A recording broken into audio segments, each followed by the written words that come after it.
Imagine for a moment that your mind is a vast and beautiful city. In it, there are avenues where childhood memories travel, squares where shared laughter echoes, and libraries filled with the stories that define you. Now, imagine a silent fog, imperceptible at first, beginning to cover everything. It doesn't erase, but it disconnects. First, it turns off the streetlights on the most recent roads. Then, it blurs the maps, makes familiar faces become echoes of something that can no longer be named. This fog has a name: Alzheimer's disease.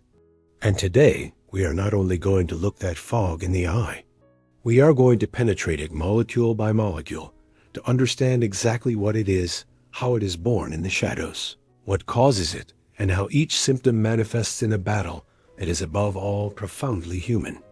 Prepare for a journey to the epicenter of memory. Because Alzheimer's is not, as many believe, simple age-related forgetfulness. It is a progressive, irreversible neurodegenerative brain disorder. It is the most common form of dementia, but reducing it to that would be like calling a star's extinction a fire. It is a perfect storm inside the skull, where the brain's own defenses turn against it. To understand it, we must go down to the microscopic level, to the world of proteins and neurons. Think of your brain as the most complex communication system in the universe. Neurons are the transmitting and receiving stations, and between them, there is a tiny space called a synapse, where the chemical messages that are our thoughts and memories travel. In Alzheimer's, two key proteins commit systematic sabotage. The first is beta amyloid. Imagine your brain cells produce a natural waste product, like smoke from a chimney. In a healthy brain, that smoke dissipates. But here, the waste is sticky and toxic. It clumps together, first forming small, harmful groups, oligomers, that poison the synapses and later accumulates into large, dense, insoluble clumps called amyloid plaques. They are like moss growing between the bricks of a house, isolating and disconnecting. They block the signal between neurons and trigger a constant fire alarm. Chronic inflammation, which damages healthy tissue even further. But the true deadly blow comes from inside the neuron itself. Within each one exists a vital transport system, a kind of microscopic railway, the microtubules, that carries nutrients and materials from one end to the other. The tau protein is like the sleepers that keep those rails firm and stable. In Alzheimer's, the tau protein gets sick. It detaches from the rails, which collapse, and these orphaned, deformed tau molecules tangle together, forming what are known as neurofibrillary tangles. It's total logistical collapse. The neuron, without supplies and poisoned from the outside by amyloid, withers and dies. And this process, my friend, begins decades before the first visible symptom appears. The mind is already fighting its war in silence. And what lights the fuse of this disaster? Here is one of the most crucial and debatable points. There is not a single culprit, but a cocktail of factors that interact over a lifetime. Age is the primary risk factor. After age 65, the probability roughly doubles every 5 years. But aging is not the cause. It is the playing field where the game unfolds. Then there is genetics, a map of probabilities. For the vast majority, there are susceptibility genes, like a POE4. Inheriting one copy increases the risk. 2 copies increase it more. But here is the crucial part. Having the gene is not a sentence, and not having it is not a shield. It is just one card in a much larger hand. In less than 1% of cases, there is hereditary, early-onset Alzheimer's caused by specific and devastating mutations. And here comes the great controversy, the factor over which you have immense power: lifestyle and cardiovascular health. The science is increasingly forceful. What is bad for your heart is bad for your brain. Hypertension, diabetes, obesity, high cholesterol, smoking, ...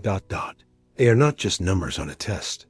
They are constant hammer blows to the delicate blood vessels that irrigate your brain, reducing the flow of oxygen and nutrients. The result? It diminishes your cognitive reserve, your brain's resilience, its capacity to have spare connections and compensate for damage. Imagine two 75-year-olds with the same amount of amyloid plaques in their brain. The first, with a lifetime of healthy habits, will have a neural network so dense and robust that it can continue functioning almost normally. The second, with a brain already damaged by high blood pressure and lack of exercise, will see how those same plaque levels trigger devastating symptoms. Alzheimer's could be, in part, the brain's price for our modern sedentary, isolated, and ultra-processed lifestyle. This is the debate we must have as a society. Because when the biological damage exceeds the compensation capacity, the symptoms emerge. And they are not forgetting where you left your keys. That is the simplistic narrative that prevents us from seeing the real tragedy. The first and most feared symptom is memory loss that disrupts daily life. It is not forgetting an actor's name.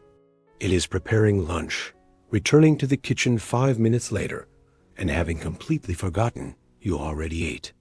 It is asking about the whereabouts of a loved one who died years ago, and living the news of their death with the same fresh grief each time is answered.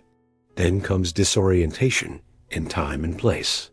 A person may get up in the middle of the night, convinced it is morning and that they must go to the job they left 20 years ago.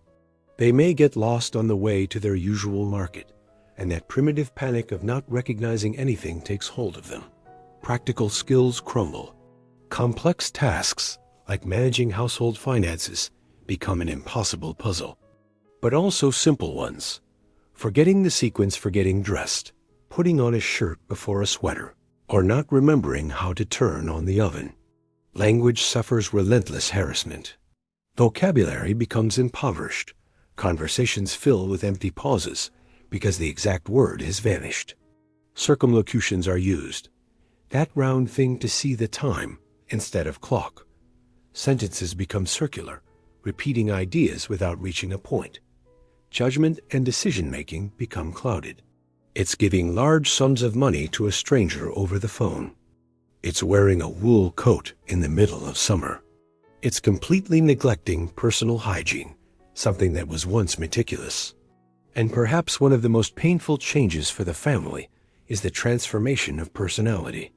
A serene person can become irritable, suspicious, or aggressive. Apathy invades everything. Social withdrawal is not by choice, but out of the fear and shame of not being able to follow a simple chat.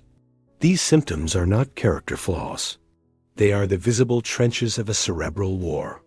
But today, for the first time in history, there is real hope on the horizon. We are no longer defenseless. We are entering the era of biomarkers. Blood tests that can detect abnormal proteins years before symptoms, allowing for early and accurate diagnosis. And more importantly, the era of disease-modifying treatments. Drugs like lecanemab and donanemab are antibodies designed to hunt and remove amyloid plaques from the brain. Clinical trials show something revolutionary.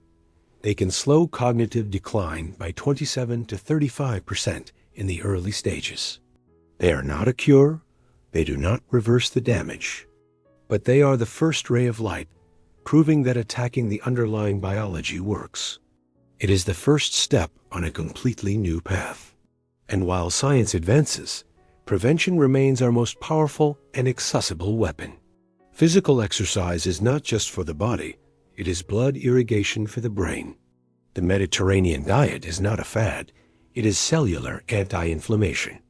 Restorative sleep is not a luxury, it is the brain's night shift for waste clearance.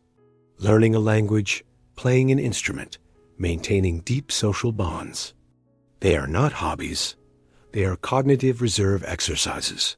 They are bricks in the containment wall against the fog. That is why this knowledge is an act of power and compassion. Understanding the biology removes the stigma. Seeing symptoms as signs of a battle and not as quirks generates empathy. Knowing that our daily choices build defenses installs hope. If this journey into the mind has moved you and made you see things differently, share this video. Help us dissipate the fog of ignorance with the light of information.